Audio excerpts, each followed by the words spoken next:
Les couleurs de la mémoire, chronique des vies parallèles que l'on croise et que l'on retient.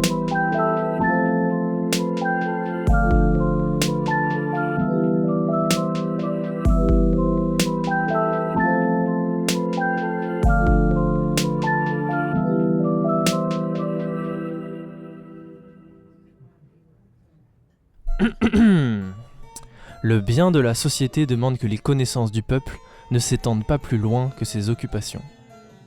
C'est signé Louis-René de Caradeuc de la Chalotais, rien que ça. Et il n'est d'autre que le premier à employer l'expression d'éducation nationale, dans son essai pour une éducation nationale en 1763. Voltaire le félicite même de dire que ça sert à rien d'apprendre aux paysans les sciences ou la religion. Comme quoi on a vraiment les amis qu'on mérite. Partie des Lumières, cette idée d'éducation nationale a tout de même fait son chemin, tant au niveau national qu'au niveau européen. D'abord comme une éducation, pensée pour former des élites, des administrations éclairées qui devront servir la nation dans sa construction, comme en Prusse, au service de Frédéric II.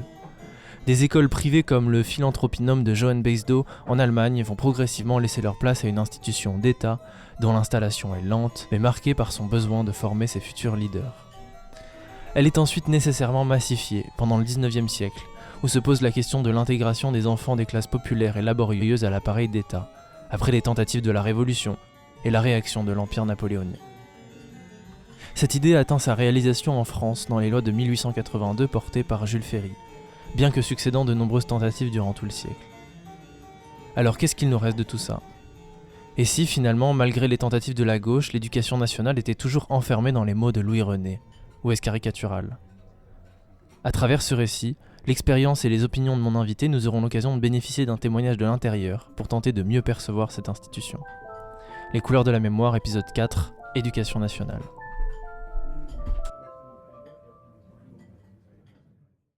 Non, dès 18 ans, à 18 ans, j'ai passé un an où je n'avais pas de travail. J'étais à Toulouse, mes parents me payaient le loyer, j'étais en colocation avec 2 autres filles, et de quoi vivre quand même un peu. Et je gardais les enfants de temps en temps pour me faire un peu d'argent. Et après, j'ai été surveillante. Ok. Pendant ce temps, tu faisais vos études ? Pendant que je faisais mes études. Ok. Et une fois que, donc ensuite, pendant vos études, vous avez continué à faire ce J'ai été surveillante tout le temps. Tout le temps. Et vous saviez déjà que vous vouliez devenir prof ? Oui. Pourquoi ? Parce que j'avais envie de transmettre. J'avais envie de transmettre ce que j'avais appris.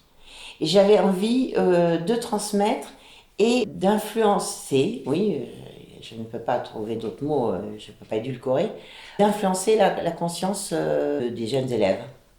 J'ai beaucoup aimé mon travail de surveillant.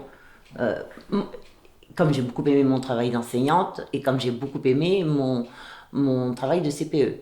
Mais ce que je ne supporte pas, c'est l'éducation nationale.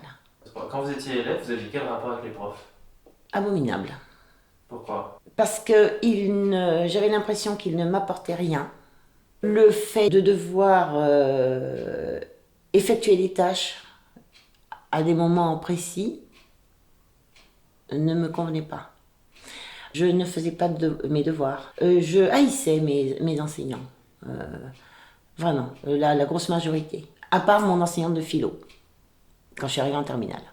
Et quand vous êtes devenue surveillante, vous aviez quel rapport avec les élèves et avec les profs ? Avec les élèves, excellent rapport. Excellent. Proximité ou De proximité et d'autorité. Ok. Vous avez quand même conservé cette dimension-là du lien. Quelle dimension autoritaire. Je l'ai toujours eu. Malgré le fait que vous n'ayez pas aimé la subir quand vous étiez élève. Il y a autorité et autoritarisme. Ce sont 2 choses totalement différentes. Mon autorité était perçue, volontaire, quoi. Je vais pas dire c'était un traité d'autorité volontaire, comme le traité de servitude volontaire. Ouais. C'était un traité d'autorité volontaire. J'étais autoritaire sans le vouloir. Les élèves ont toujours accepté de mon pionica jusqu'au fait que je sois conseillère principale d'éducation en passant par enseignante. J'exerçais une autorité sans le vouloir véritablement, et qui était totalement voulu par les élèves. Toujours. C'est ce qu'on appelle l'autorité de compétence. Et qui n'a rien à voir avec l'autoritarisme ou l'autorité pour l'autorité. C'est-à-dire que je laissais une grande liberté aux élèves, en fait. La seule liberté que je ne leur accordais pas, c'était d'être bête. Et de ne pas aimer se cultiver. C'était la seule chose où là, j'étais très, très autoritaire. Là. Vous leur demandiez toujours d'avoir une curiosité. Oui, d'avoir un désir. Un désir. Et c'est ce que vous attendiez d'eux parce que vous-même, vous aviez eu cette curiosité? Oui. Et parce que je pensais que c'était là où on pouvait déployer son humanité. Par le biais de la culture. Et culture plurielle. Vous êtes resté très amis avec certains de vos anciens élèves. Oui. Est-ce que ça naît justement de cette autorité qui était une autorité de compétence et pas une autorité oui. Bête? Oui. Vous en parlez avec eux parfois? Oui. Et qu'est-ce qu'ils vous en disent? On en rit. On en rit. Parce que bien sûr, cette autorité, parce que ça peut paraître très présomptueux de parler d'autorité de compétence, mais cette autorité, quoi qu'elle fût de compétence, pouvait quelquefois avoir les aspects de l'autorité et de l'autoritarisme. Et ça, on en riait, on en a ri a posteriori. Aussi bien les élèves que moi-même. Ouais. Et est-ce que vous reconnaissiez des autorités de compétence à des gens? Oui. Et ça vous perturbe pas ou ça... Non, absolument pas. Est-ce que vous avez un souvenir de la première autorité de compétence que vous avez reconnue dans votre vie? Mon enseignante de philosophie de terminale. Et c'est quoi le type de lien que vous aviez avec elle? Pendant que j'étais en terminale, j'étais sa meilleure élève, donc voilà, comme un enseignant peut avoir des rapports avec sa meilleure élève. Et ensuite, du respect? Oui, du respect et de l'espoir de sa part. Okay. Et de votre part aussi? Non. Moi j'avais du respect pour elle. Oui. En revanche, l'image qu'elle projetait sur moi, je n'y croyais pas trop. Je n'ai jamais cru. J'ai eu beaucoup de mal. Et là, ça repart sur quelque chose qui est compliqué chez moi. J'ai beaucoup de mal à m'estimer. Beaucoup de mal. Du coup, vous passez par les autres pour vous estimer? C'est-à-dire que vous vous fiez à ce qu'ils vous disent de vous? Non, non plus. Je n'y crois pas. Okay. J'ai toujours l'impression... je ne suis pas du tout affectée par l'échec et je ne suis pas du tout affectée par la réussite non plus. C'est-à-dire que je suis atteinte du syndrome de l'imposteur. J'ai toujours l'impression que mes réussites sont issues de mon imposture. Mais alors comment est-ce que vous vous placez dans votre autorité de compétence si vous avez ce truc-là? Parce que je sais... Paraître. Non, c'est pas ça, mais je sais ce que je sais quand même. Mais en revanche, au niveau des titres universitaires ou des concours, ou n'importe quel examen, j'ai toujours pensé que... et là, vous voyez, c'est là où ce rapport à l'éducation nationale est foireux chez moi. J'ai toujours pensé qu'il se méprenait. Parce que je trouvais ça tellement bizarre que sans travailler, quasiment, ou au dernier moment... je puisse avoir toujours mes examens et mes concours du premier coup. Et moi, mon truc, c'est ce que je pensais au fond de moi, je les ai bien eus. Bah, très bien. Là, ils me filent le sésame. Le sésame pour m'ouvrir à l'année supérieure, au titre, au concours. À la réussite du concours, ça m'ouvrait un sésame, parce que ça me permettait de passer en maîtrise, de passer en DEA, de passer en doctorat. Mais je pensais tout ça, ça n'avait rien à voir. C'était comme... J'avais une telle vie, j'ai toujours une telle vie intérieure que ces sortes de hochets, là, comme pouvait dire à Napoléon, par rapport à la Légion d'honneur, ce qu'il a institué lui-même, hein. Il disait, ce sont des hochets pour amuser les hommes. Ouais. Et je me disais, bon, ben voilà, j'ai le hochet, ils ont réussi à me le donner, c'est bon. Mais moi, c'est pas ça. Si je suis bonne en philo, c'est pas parce que j'ai tel ou tel. Non. Mais alors, d'où il vient votre attachement au diplôme? Ben, mon attachement au diplôme, il vient du fait que j'étais très contente j'étais contente d'avoir réussi à les bluffer. Mais vous exigez et vous préjugez de quelque chose sur le diplôme aussi. Ah ben oui, Parce que en fait, ce que vous attendez, c'est que quelqu'un réussisse à bluffer? oui. C'est pas tant que les gens sachent de quoi ils parlent, c'est qu'ils sachent s'en Non, sortir. c'est qu'ils sachent bluffer pour avoir les concours et Ouais. les examens et les titres, mais qu'ils possèdent, et ça je peux m'en apercevoir facilement, qu'ils possèdent une culture très très très costaud, par ailleurs. Parce que je sais que quand on a fait 8 ans de philo et qu'on a pu bluffer tous ses enseignants et son maître de recherche, je sais qu'on a des bonnes capacités à bluffer. Et par ailleurs, si on a le jeu, parce que ce serait ridicule de faire de la philo pour avoir des examens, par exemple, en ce qui concerne la philo, ce sont des personnes qui ont automatiquement lu et compris beaucoup de choses. Et puis qui ont eu le temps de mûrir les choses. Je pense qu'on ne peut pas. Il faut bien 8 ans pour mûrir la philo. Et même, c'est même pas suffisant, de toute façon. Et quand vous étiez CPE, prof ou surveillance, comment est-ce que vous repériez qu'est-ce qui faisait chez vous que vous vous disiez C'est très difficile à exprimer. En général, je me fiais déjà à la possibilité, la possibilité qu'avaient certains élèves de se rebeller, qui pour moi était un indice d'intelligence. Après, en discutant avec eux, et j'arrivais toujours à le savoir, et j'arrive toujours à le savoir encore maintenant, leur degré de culture et leur capacité à raisonner, leur capacité d'esprit critique, leur capacité d'esprit analytique. Et ça, je le perçois. Et pas que chez les élèves, chez n'importe qui. Est-ce que vous avez la sensation parfois d'avoir jugé de la culture de quelqu'un Enfin, c'était quoi votre échelle pour la culture? Parce qu'un élève qui a été défavorisé depuis son enfance et qui n'a donc pas été dans les musées depuis qu'il est petit parce que ses parents ne l'emmenaient pas, est-ce que ça vous empêchait pourtant de voir ce qu'il y avait en lui? Est-ce que ça faisait... Non, parce que... alors, bien sûr, en ce qui concerne... Il y a culture et culture.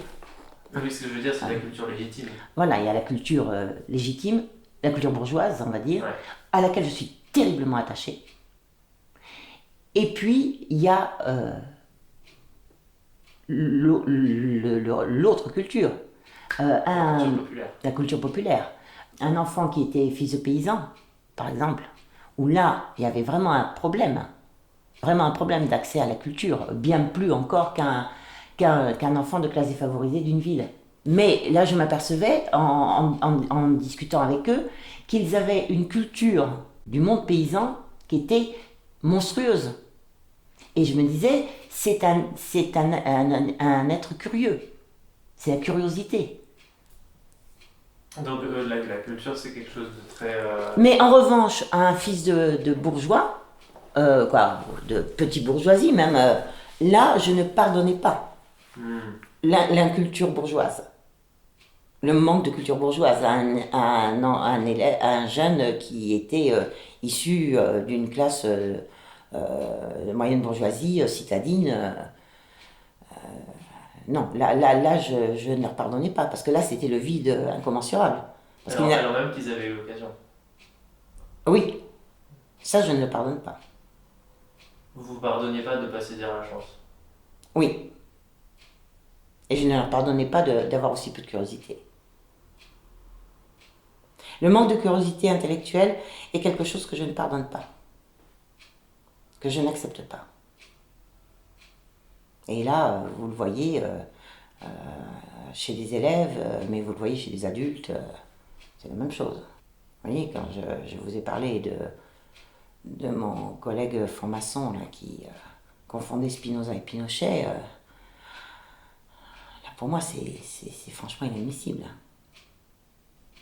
Alors qu'avec mon ami ouvrier, qui ne connaissent ni Pinochet ni Spinoza, ne m'empêche pas de reconnaître à cet homme une grande intelligence.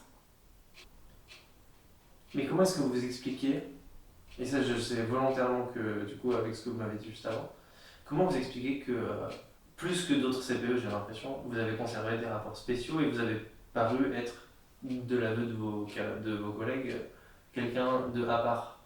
Alors même que, moi je trouve que dans votre manière d'avoir été CPE, il y a quelque chose de très, presque d'assez punk en fait.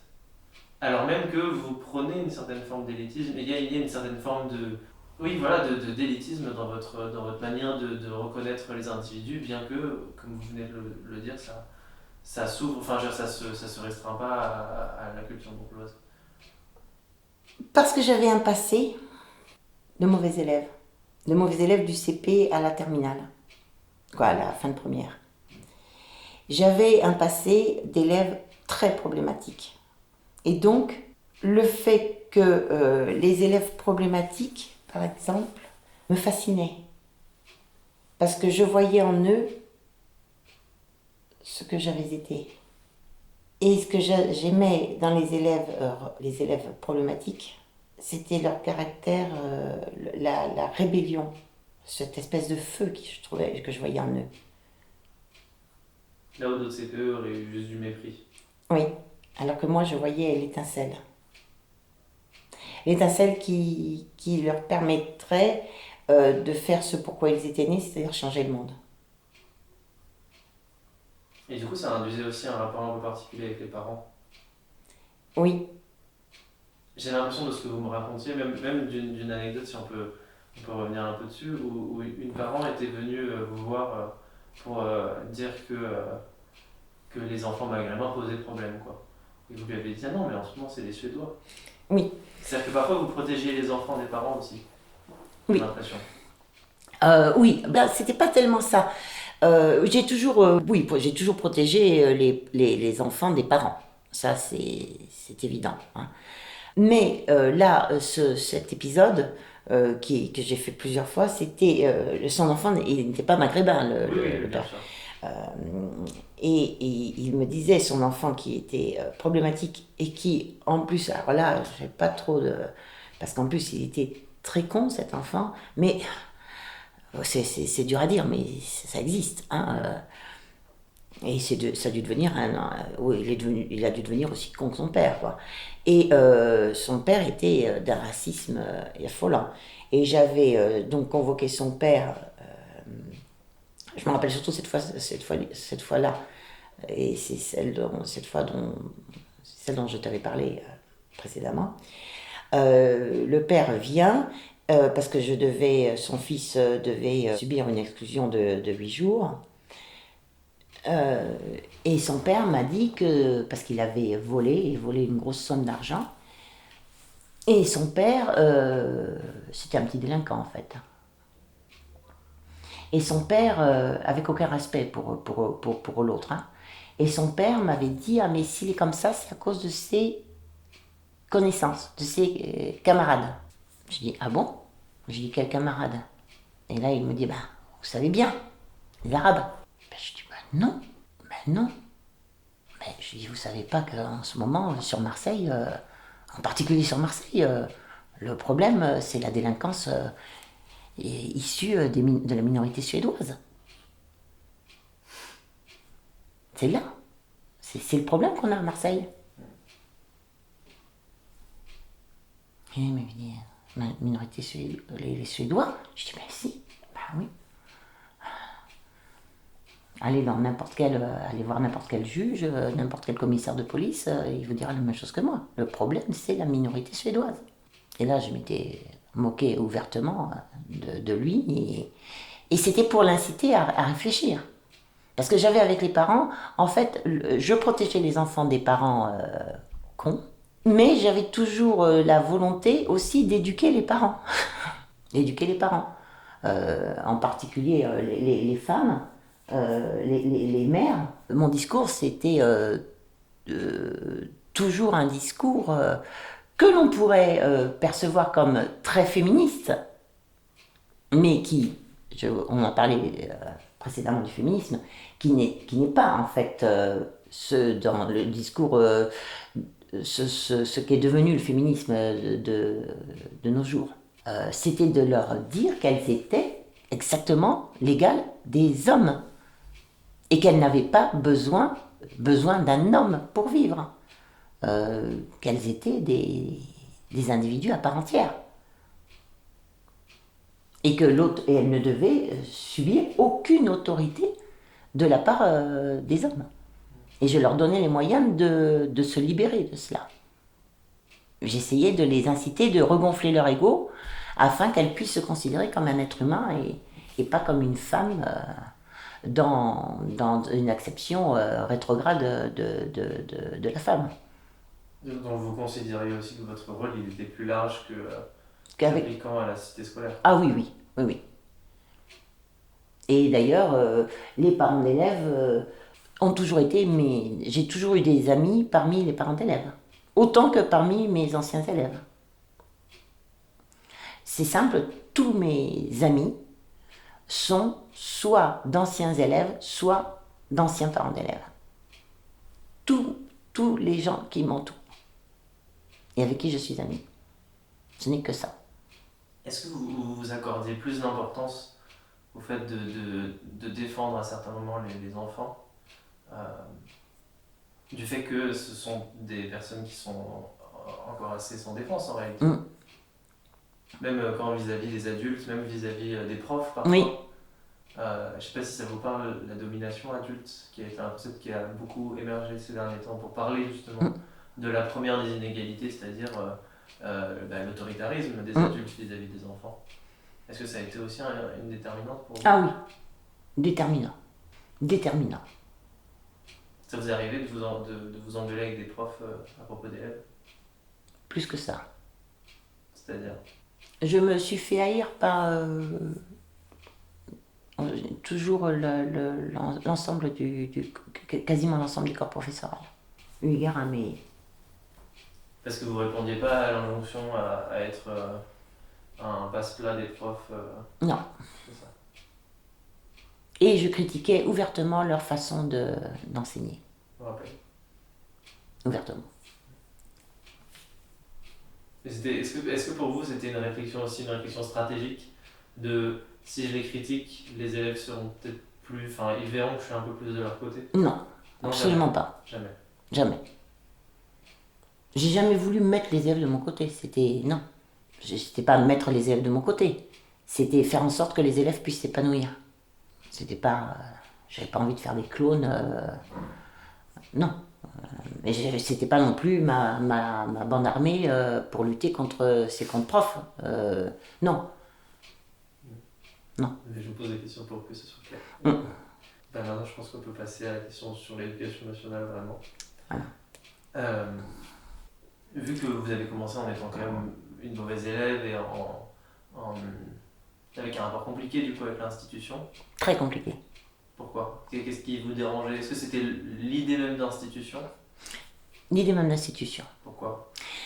Parce que j'ai toujours trouvé l'éducation nationale en retard de 5 trains par rapport à l'évolution du monde contemporain. Je trouvais que j'étais vraiment dans la perspective de Bourdieu ou de Baudouin-Sablé. Oui. Je trouvais qu'on proposait, l'éducation nationale proposait aux élèves une sous-culture bourgeoise, ce qu'on appelle, ce que Bourdieu peut nommer, ou Baudouin-Sablé peuvent nommer la sous-culture bourgeoise, c'est-à-dire un salmigondi de bribes. Prendre les gens pour des cons, quoi. Oui, prendre les gens pour des cons, pour parler très simplement. Ouais. Surtout les enseignants. Alors, les enseignants de maths étaient en dehors de ça, mais les enseignants d'histoire-géographie, là, c'était vraiment ma bête noire. Oui, les enseignants d'histoire-géographie, les enseignants de français. Vraiment, là, j'étais en conflit ouvert avec eux parce que j'estimais qu'ils donnaient aux élèves ces sous-produits de la culture bourgeoise, qui les inculturent en fait, qui inculturent les élèves, parce que ça leur fait couper, ça leur fait, ça lui fait, Vous voulez dire hein? qui les incultive ou qui les. Je comprends Oui, pas qui le les terme. incultive. Ok. Oui, j'ai dit qui les inculture, quoi, qui leur propose, en fait, qui aboutit à l'inculture. Le fait de leur proposer un sous-produit de la culture bourgeoise, automatiquement, les coupait de leur culture populaire, les coupait de leur culture populaire. La culture populaire n'avait aucun droit de cité dans l'éducation nationale. Et on remplissait ces élèves pour évacuer leur culture populaire avec un sous-produit de la culture bourgeoise. Et cette sous-culture bourgeoise, elle est créée, elle est construite pour faire en sorte que les élèves, ces humains-là, deviennent des exploités sans possibilité d'esprit critique. Ah, c'est-à-dire que pour vous, c'était un entre-deux en fait, entre la culture populaire qui, à vos yeux, garde quand même une légitimité Ah oui, complètement. parce qu'elle existe en eux et Que c'est super. qu'elle est émancipatrice aussi. Oui. Et à la fois que c'était pas non plus la culture bourgeoise au sens le plus noble, on va dire. Oui. C'est ce qu'on appelle le sous-produit de la culture bourgeoise. Okay. C'est-à-dire c'est un sous-produit, c'est-à-dire que ça ne les fait jamais accéder à la véritable culture bourgeoise. Ça éradique la culture populaire et ça les met dans un entre-deux qui leur permet d'accepter tout le système d'exploitation. Et qui les rabaisse. Ben oui, qui leur permet d'accepter d'être exploités. Ce que je veux dire par les rabaisse, c'est que le peu que l'on voit de la culture bourgeoise à l'école nous montre qu'on n'en sait rien. Non, c'est encore autre chose. Ok, qu'est-ce que vous voulez dire par là? C'est vraiment un corpus de connaissances qui sont seulement là pour leur faire penser, ben voilà. vous voulez dire c'est des extraits choisis, quoi? Oui. Ok, je comprends. Et qui ne pourront jamais leur permettre de dépasser la classe sociale de laquelle ils sont issus. Jamais. Jamais. Et qui en plus annihilent chez eux toute once de rébellion et d'esprit critique. Je n'aimais pas les bons élèves. Parce que les bons élèves, c'était les bons élèves dans ce sous-produit de la culture bourgeoise. Et je me disais, bon, ben là on est en train de fabriquer des futurs exploités en étant contents en plus d'être exploités. Voilà. Et pourquoi est-ce que vous en avez fait partie de ça? Ben justement, moi je suis rentrée en éducation nationale, on va dire, comme j'aurais pu rentrer admettons maintenant, au RN, pour tout foutre en l'air, de l'intérieur. Et pour être... Vous êtes une lambertiste en fait. Oui, pour tout foutre en l'air de l'intérieur, et pour être quand même la petite bougie qui permet un peu d'éclairer autour d'elle. Voilà.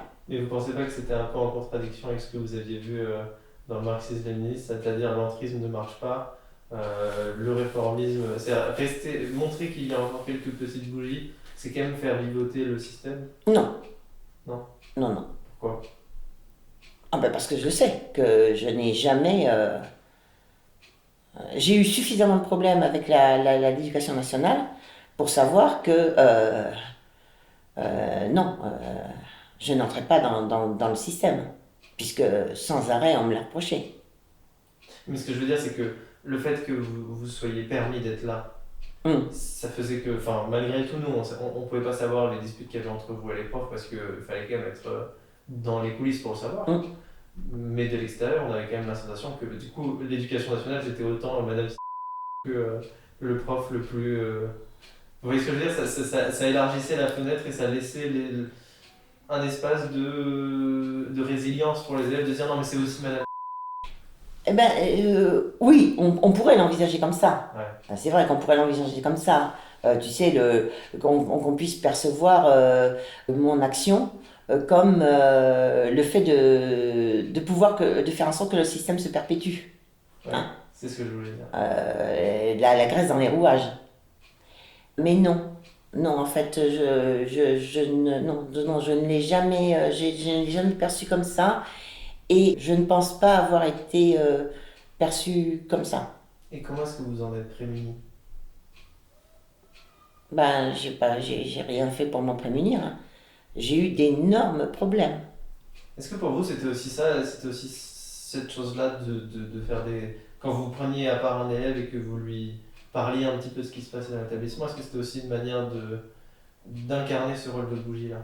Oui. Vous savez, quand j'ai été surveillante, et après quand j'ai été prof et CPE, CPE surtout, on était notés et on avait une appréciation chaque année. Moi, mon appréciation de fin de pionica, parce que j'avais eu une année de plus, donc j'ai été surveillante jusqu'à mes 27 ans, mes 28 ans même, parce que j'avais eu des années de plus pour ma thèse. La dernière observation du proviseur n'a pas compris en quoi consistait la bonne marche d'un service public. Alors que, en tant que surveillante, j'étais surveillante d'internat, il n'y avait pas un bruit, il n'y avait pas un élève qui mouftait. Quoi, quand il y avait une CPE qui tournait autour du dortoir. Quand je leur disais taisez-vous, il y a une telle qui arrive, off. Les élèves n'ont jamais, jamais, jamais, en tant que surveillant, les élèves n'ont jamais fait de cours en douce. Jamais. Vis-à-vis de moi. Jamais, jamais, jamais. Et quand je leur disais, là, je vais avoir des problèmes, il faut vous taire, il n'y avait plus un bruit. Quand je leur disais, il faut vous taire parce qu'il faut vous travailler, ils se taisaient automatiquement. Mais en revanche, dans la mesure où j'ai eu des problèmes en tant que pionne, en particulier, tout a été déclenché par une grève des élèves que j'avais soutenue. Pas en me mettant en avant du tout, mais que je soutenais en arrière. Et la CPE de l'époque, j'étais pionne à ce moment-là à Foix, à côté de Toulouse, parce que je faisais mes études à Toulouse, et pionne d'internat. Et j'avais pris, parce que leur grève était totalement légitime, j'avais pris fait et cause pour les élèves, mais en coulisses. Et la CPE me demande, comme j'avais toujours cette allure de bonne petite bourgeoise, en plus très réussissante à la fac, quelque part ils auraient aimé me mettre en avant, j'avais en plus un look bourge, et ils aimaient bien me mettre en avant quand même. Et là, et puis ils voyaient quand même que j'étais vachement efficace, parce que moi mes dortoirs, il n'y avait pas un bruit. Puisqu'il y avait des élèves ou moi-même qui faisaient le guet pour savoir quand un CPE passait à proximité, et là tout le monde se taisait. Et dans mes études, pareil, tout le monde se taisait. Mais cette CPE qui était vraiment le symbole même du CPE, c'est-à-dire un esprit hyper limité, voilà. Aussi d'une lâcheté, parce que bon, le summum de la lâcheté, c'est quand même les proviseurs, c'est quand même les chefs d'établissement, mais juste en dessous, tu as les CPE. Les CPE qui sont limités, ça c'est la caractéristique de 90% des CPE. Des gens extrêmement limités intellectuellement, très peu cultivés et très lâches. Et qui sont dans un rapport à la hiérarchie, un rapport carpette. Et donc cette CPE m'avait demandé, après, c'était pendant la grève, elle m'avait dit, Isabelle, il faut que vous me donniez, parce qu'elle voyait très bien que j'avais beaucoup de rapports, j'avais des bons rapports avec les élèves. Elle m'a dit, je veux que vous me fassiez une liste des meneurs. En premier lieu, je lui ai dit, il n'y a pas de meneur, madame. C'est un mouvement spontané, sans meneur. Elle m'a dit, si, je sais qu'il y a des meneurs, je veux, en plus vous connaissez vraiment très bien les élèves, je veux que vous me fassiez cette liste de meneurs.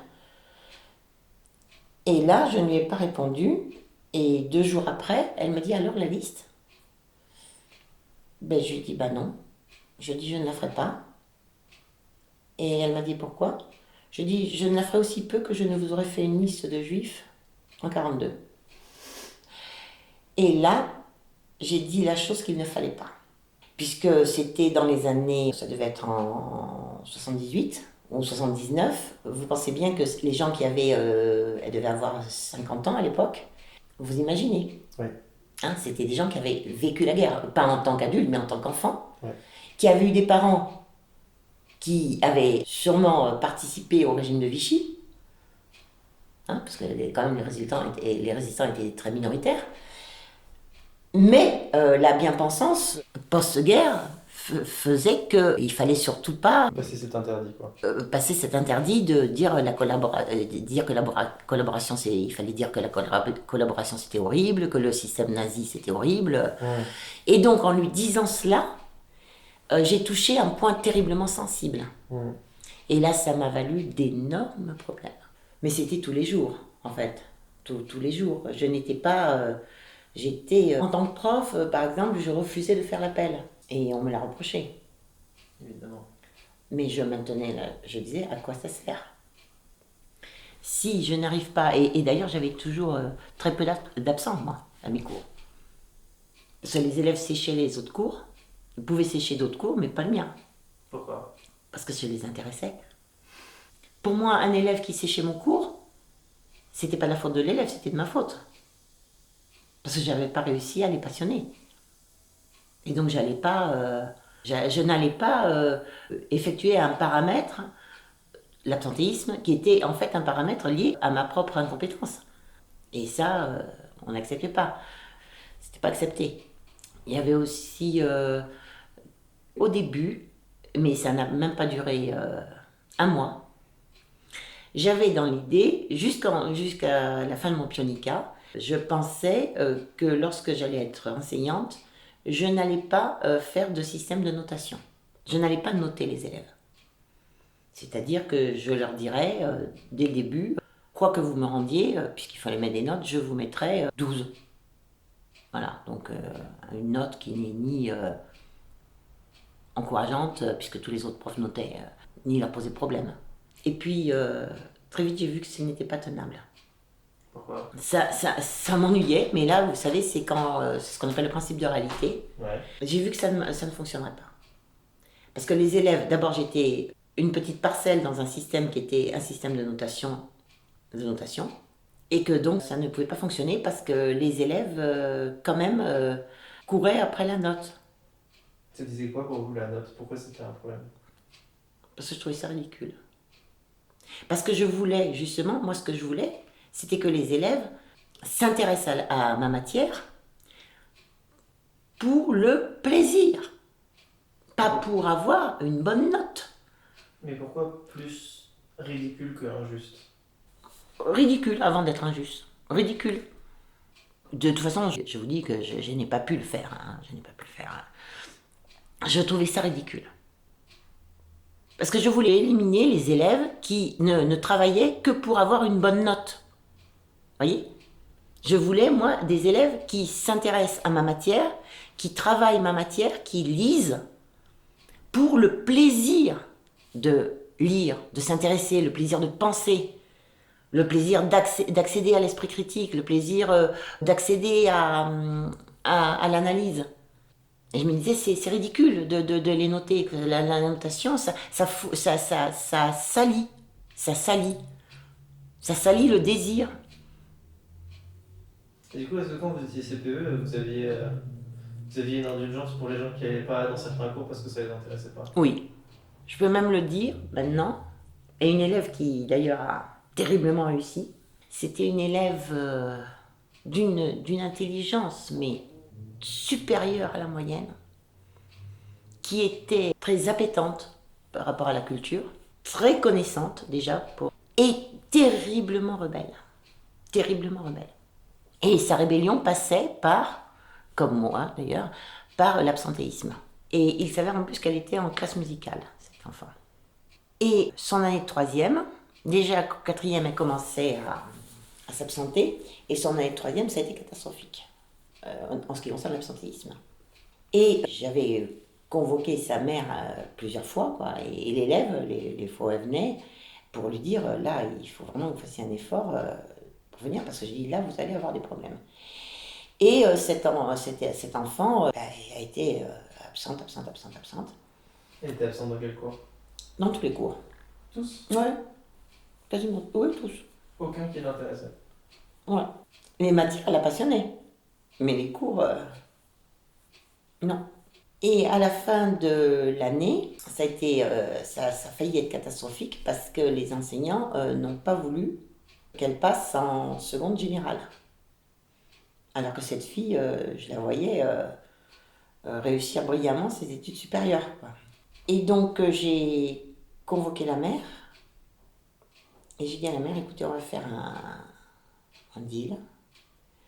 Je vais légitimer, mais j'attends de vous que vous me suiviez là-dessus. Je vais légitimer toutes ces absences. On va inventer un truc. Je vais tout légitimer et je vais terriblement appuyer au conseil de classe pour qu'elle passe en seconde générale. Et comme elle était en musicale et que elle dépendait de mon grand en fait, qu'elle était très très très très douée aussi en musique, mais qu'elle pouvait on ne la voulait pas en seconde à tiers, en seconde TMD. J'ai dit à la mère, je vais toute, je dis, en plus c'est un établissement qui va beaucoup mieux lui convenir que tiers, je dis parce que à tiers là elle est foutue, d'aller à mon grand, qui était son lycée de secteur. Donc d'abandonner la TMD, je lui dis ça n'empêchera pas de continuer la musique et d'aller au conservatoire, mais il faut arrêter tiers quoi. Et c'est ce que nous avons fait. Vous avez réussi? Oui, elle est partie en seconde, brillantissime. Elle a fait quoi? Elle a eu le bac avec mention très bien. Elle est rentrée en prépa à tiers. Et ensuite, elle a fait, je crois qu'elle a dû faire HEC. Et en même temps, elle a fait l'Institut des hautes études politiques, où elle a parfaitement réussi. Et voilà. Maintenant, elle a une place. Confortable. Oh, plus que confortable. Vous êtes encore en contact avec elle? Oui, on s'est rencontrés parce que elle a essayé de me recontacter et on s'est contacté par mail. Qu'est-ce que vous avez dit? Un mail qui m'a fait excellent plaisir. Vous avez la sensation que ça vous... Pas que ça vous console, c'est pas le bon mot, mais que c'est votre victoire? Oui, oui. Ça, je considère comme une réussite. Et absolument pas. Alors là, je ne suis pas atteinte du syndrome de l'imposteur. Là, c'est. Vous en êtes fier? Ah oui. Ouais. Et il n'y a pas eu qu'elle, hein. Toutes ces réussites-là, qui sont la réussite en fait des élèves, hein, et dont j'ai été, quelque part, une partie, je les ai aidés à pouvoir se réaliser. Là, j'en suis très fière. Très, très fière. Très heureuse, quoi. Pas fière, non, pas fière, heureuse. Heureuse. Et que ces élèves-là me disent, 10 ans après, c'est grâce à vous. Et je m'en souviens, cet élève, et elle me l'avait redit dans un mail, je l'engueulais quand même, parce que là, vraiment son absentéisme était vraiment très grand, et j'avais usé aussi De crédit. de mon autoritarisme, là, d'un autoritarisme, pour lui dire, non, revenez en cours, parce que vraiment, là vous risquez trop. Et en plus, elle était rebelle, parce qu'elle répondait beaucoup aux enseignants quand elle était présente. Et je l'avais, c'était quand même de mon devoir de l'engueuler, pour lui dire non, là, vous n'utilisez pas la bonne méthode. Et elle avait regimbé quand même. Et il y avait sa mère qui était dans mon bureau. Et je lui ai dit, mais que croyez-vous que je veuille faire? Je lui ai dit, et c'est mon expression, ça avait été ma formulation, ça avait été, croyez-vous que je veux faire de vous un mouton? Un mouton obéissant? Je dis, je veux faire de vous ce que vous êtes vraiment, un loup qui pense. Et cette expression, le loup qui pense, je veux faire de vous un loup qui pense, elle me l'a ressorti 10 ans après. Elle m'avait 10 ans après, elle m'a écrit Je suis devenue ce loup qui pense. C'est émouvant. Oui. Et là, oui. Là, dire que je n'en suis pas heureuse serait un mensonge. J'en suis très très heureuse. Pour moi, cet exemple-là, parce que là, il est vraiment très frappant. Et puis comme elle vient de votre établissement, quoi, elle a été dans le même établissement que vous connaissez le substrat de cet établissement. Hein. Voilà. Voilà, et donc j'ai toujours eu un gros problème avec l'institution de l'éducation nationale, avec mes collègues enseignants, que je considérais comme des reproducteurs des inégalités sociales, dans la mouvance de Bourdieu et de Baudouin-Sablé. Hein. Pour moi, c'était des gros participants à cet abêtissement des générations. C'était des abêtisseurs. Les enseignants, pour moi, étaient des abêtisseurs. À part certains qui ne l'étaient pas, mais la grosse majorité étaient des abêtisseurs. Des personnes qui permettaient aux élèves des classes cultivées et bourgeoises de pouvoir continuer sur leur lancée, et pour les autres de les maintenir dans une classe sociale d'exploités. Et vous avez la sensation qu'un bon prof, il confronte tout le monde, il expose tout le monde à autre chose. Oui, un enseignant, un bon enseignant, pour moi, c'est celui qui permet aux élèves de formuler leur culture propre et qui leur permet de voir l'excellence, de voir le plaisir que procure le fait de connaître et de savoir penser. Et donc ça veut dire que, déjà, je remarque que vous utilisez prof quand vous parlez de vos collègues et enseignant quand vous parlez de la personne dont vous rêviez et que vous rêvez de voir arriver. Et la deuxième chose, ça part donc du postulat qu'en tout élève, il y a il y a quelque chose. Oui. Et c'est quelque chose qui n'est pas commun. Pour avoir discuté avec plein de profs, vous savez à quel point les profs parfois pensent que les élèves sont des débiles. Oui. Et comment ça se fait qu'en vous, il n'y a jamais eu ça? Quand on veut changer le monde, quand on veut que le monde change, il faut bien qu'on estime que la jeunesse représente ce réservoir de changement. Autrement, il y aurait une contradiction. Oui, il y en a qui ne sont pas une contradiction. Non. Mais ils n'ont peut-être pas envie non plus que le monde change. C'est ça le problème. Puisqu'ils sont gardiens de leur atelier. Voilà. Et qui sont producteurs du maintien de cette société divisée en classes sociales. J'aimerais qu'on arrive sur la dernière partie de cette discussion sur l'éducation nationale. J'aimerais qu'on parle de vous dans l'établissement, c'est-à-dire de votre position. Parce qu'on parlait ce matin de quand vous étiez avec votre compagne et quand vous me racontiez hier, et j'aimerais bien qu'on en parle maintenant devant un micro parce que c'est intéressant. Ce que vous faisiez quand vous arriviez devant un proviseur. Oui. Et à partir de quand ça a commencé surtout? À partir de quel incident ça a commencé? Ça a commencé lorsque je suis arrivée à Thiers. Puisque j'avais eu un gros problème. Non, ça n'a pas commencé. Non.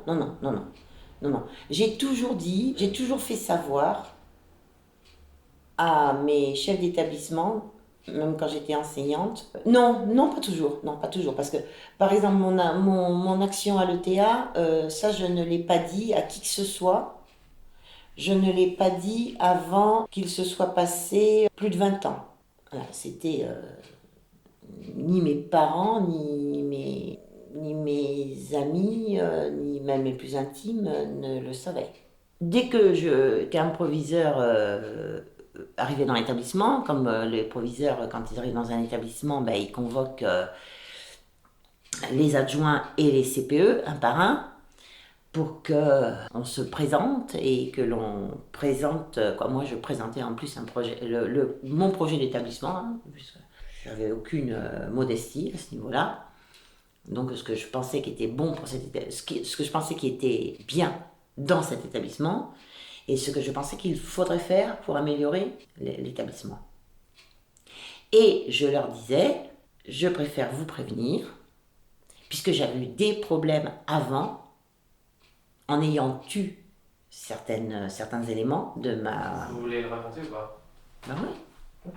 Je leur disais toujours, je leur disais, je suis une ex, avant ma majorité, j'ai fait partie de l'ETA, donc, sous Franco, donc, je n'ai peur de personne, et je suis homosexuelle. Puis plus tard, musulmane. Et plus tard, musulmane. Cela participait à ces 3 éléments, ces 2 ou 3 éléments, ne participaient pas du même plan.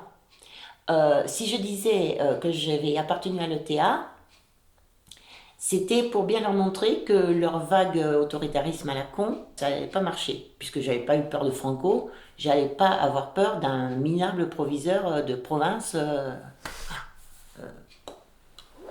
Pas du tout. Pour l'homosexualité et après l'islam, là c'était pour ne pas... Là c'était assez philanthropique. Hein. C'était pour qu'ils ne puissent pas, s'ils étaient par hasard, et je dis par hasard avec beaucoup d'ironie, s'ils étaient par hasard homophobes et islamophobes, que jamais ils n'oseraient dire un propos homophobe ou islamophobe devant moi. Ou qu'ils ne puissent pas s'en servir comme une faiblesse que vous auriez cachée. Voilà, et qu'ils ne puissent pas s'en servir comme une... Parce que si je le cachais, cela voulait dire que je le percevais comme une faiblesse. Parce qu'automatiquement, ils arrivaient à le savoir, ils auraient réussi à le savoir. Et donc, ça date de quand, notamment sur votre sexualité, c'était... Ah, ma sexualité, ça s'est déclaré lorsque j'ai eu un problème dans un établissement marseillais au début de mon entrée dans cette académie. Et quel était-il ce problème? J'étais allée à la Gay Pride avec ma compagne de l'époque, mon fils et l'antenne du Parti communiste. De ce que je connaissais, des jeunesses communistes et du Parti communiste. Et alors que nous nous promenions bras dessus, bras dessous dans le cortège, j'ai entendu hurler mon nom de la part d'un des spectateurs qui était sur le bord et des insultes homophobes à mon égard. Et cette personne, en disant où je fonctionnais, dans quel établissement je fonctionnais, que j'étais conseillère principale d'éducation, mon nom, et que c'était inadmissible et qu'il me ferait virer de l'éducation nationale, en hurlant. Lui, c'était un enseignant d'extrême droite, un enseignant d'espagnol de l'établissement dans lequel je fonctionnais. Et donc déjà, je suis très mal, parce que c'est toujours assez douloureux quand même de recevoir des injures homophobes, en plus en public, avec votre nom qui est cité, le lieu dans lequel vous travaillez, quoi, c'est horrible. C'est très moche, quoi. Et en plus, après, il s'est permis de remonter le cours du cortège et de me prendre par l'épaule violemment, de me faire tourner vers lui, et là, de me menacer. Il vous a agressé? Il m'a agressé. Verbalement et physiquement. Et ça a été quoi la réaction de ce qu'il y a eu autour de vous? C'était quoi votre réaction à vous déjà? Ma réaction, ça a été la sidération. Et tout de suite après, la colère. Et comme j'étais bien entourée, on m'a dit tout de suite, allez, il faut aller porter plainte. Ce que je suis allée faire. Et avec une chance inouïe, je suis tombée sur une flic au commissariat, vous savez, le commissariat central là, qui était à côté de la place Félix Barret à Marseille, sur une flic qui était... Moi je voulais seulement, les autres, j'étais avec une journaliste de la Marseillaise et puis avec une fille qui avait je ne sais quelle fonction, mais qui avait fait du droit, qui avait une fonction dans la justice. D'un commun accord, on s'est dit, bon, ben, ça sera une main courante. Et lorsque je suis arrivée pour cette main courante, en fait, quand je lui ai raconté l'histoire, la fliquesse, là, m'a dit, non, là, c'est pas une main courante, c'est une plainte. Et donc j'ai porté plainte, grâce à elle. La plainte est arrivée chez le procureur. Nous avons eu une conciliation avec l'agresseur. Et là, j'ai laissé tomber. Pourquoi? J'ai laissé tomber parce que là, le flic qui nous a convoqués pour la confrontation avant que la plainte puisse aboutir à une sanction pénale, il a essayé de calmer le jeu. J'ai vu qu'il était en fait homophobe et qu'il était aussi d'extrême droite, comme ce connard d'agresseur. Ok. Et donc, en gros, il m'a fait comprendre que de toute façon... et moi, là, j'ai voulu jouer les magnanimes. Ok. En plus. Et ça a été quoi votre réaction en rentrant dans votre établissement? Alors, la réaction, quand je suis rentrée, c'était malheureusement à la fin de l'année. Donc, il n'y avait plus d'enseignants. J'étais en semaine administrative. Et comme il m'avait, entre autres joyeusetés, il m'avait dit qu'il allait me dénoncer à mes collègues et qu'il me ferait une vie impossible à la rentrée, avant même qu'il n'arrive, je suis allée voir les enseignants dans la salle des profs et je leur ai dit voilà ce qui m'est arrivé. Et là, mes collègues enseignants ont été extraordinaires. Et ils m'ont dit ce gars-là ne mettra plus jamais un pied en salle des enseignants. Et en fait, il était très proche de la retraite, donc il est parti à la retraite, il a dû partir à la retraite au mois de décembre. Et de septembre à décembre, je le voyais pendant la récréation, qui était tout seul sur un banc à l'extérieur. La salle des profs lui a été totalement interdite par les collègues. Et ça, j'ai trouvé ça formidable.